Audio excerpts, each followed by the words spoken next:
What if the only clue to a missing person's fate was hidden in a shaky, grainy video? Would you have the courage to press play? What would you do if a missing woman's phone revealed a video she never meant anyone to see? The morning after Emily Carter's car was found abandoned by the river, Detective Ryan Miller sat in his office staring at the evidence bag lying on his desk. Inside was Emily's phone screen cracked, battery nearly drained, and yet, still alive with fragments of her last hours. Phones don't lie, he reminded himself. People do. The town of Willow Creek was already buzzing with whispers. Some said Emily had run away, tired of her small town life. Others murmured about a secret lover, and a few, with a shiver in their voices, suggested that the river had claimed her. But Ryan wasn't satisfied with rumors. He wanted facts, and facts these days lived in devices. He plugged the phone into a forensic tool, watching as the contents slowly came to life on his computer screen. Normal at first glance, Emily smiling with her sister Sarah at the cafe, text reminders from her students, grocery lists, weather updates, the ordinary rhythm of a young teacher's life. But then Ryan noticed a folder hidden in a corner of her gallery, not labeled like the others. It wasn't locked. It wasn't even protected, almost as if she wanted someone to find it. Inside was a single video. File time, stamped the night she vanished. Ryan's breath caught. He clicked play. The screen flickered, showing Emily in her car. The angle was awkward, as if she had propped the phone up on the dashboard. Her face was pale, her voice low but urgent. "If something happens to me," she whispered. Her eyes darted toward the driver's side window, scanning the darkness outside. "It won't be an accident." Ryan leaned closer, every muscle tight. Emily continued, "There's someone following me. I don't know who they are, but I've seen the same car behind me 3 nights in a row. Tonight, it parked outside my house. I don't feel safe anymore." She swallowed hard, the sound sharp in the silence. "If you find this, tell Sarah I love her. And tell them to look at." Suddenly, a noise exploded in the background, a sharp knock on the window. Emily's face jolted toward it, eyes wide with terror. She grabbed the phone, the screen swinging wildly, capturing only fragments of the dark river road, headlights in the distance. And then, static, Ryan exhaled slowly, his pulse racing. Emily had known she was in danger, and she had tried to leave a clue, but the last words were lost. That afternoon, Ryan visited Sarah Carter. She looked smaller than she had the day before, her face pale, eyes swollen from sleepless nights. "Did you find anything?" she asked the moment she opened the door. Ryan hesitated. Revealing too much too soon could spark panic, but Sarah deserved the truth. "There was a video on Emily's phone," he said carefully. "She mentioned being followed."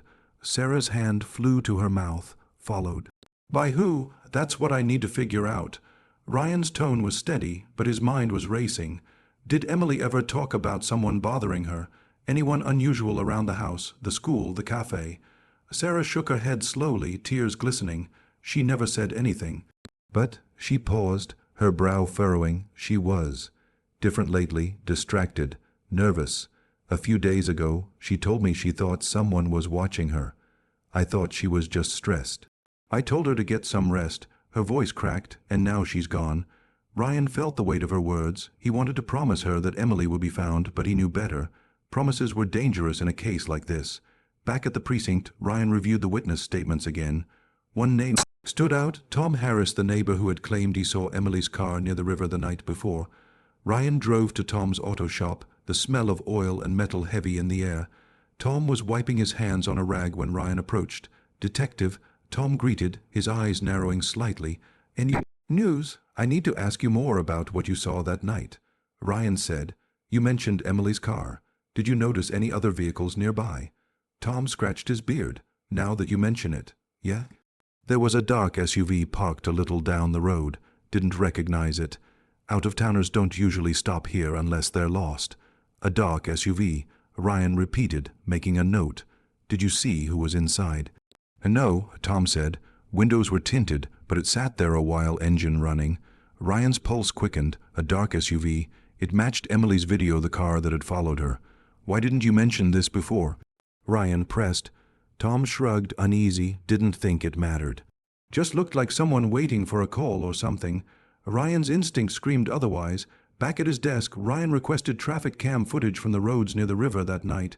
Willow Creek wasn't a big town, but the main highway had a few cameras. Hours passed as he scrolled through grainy images of cars.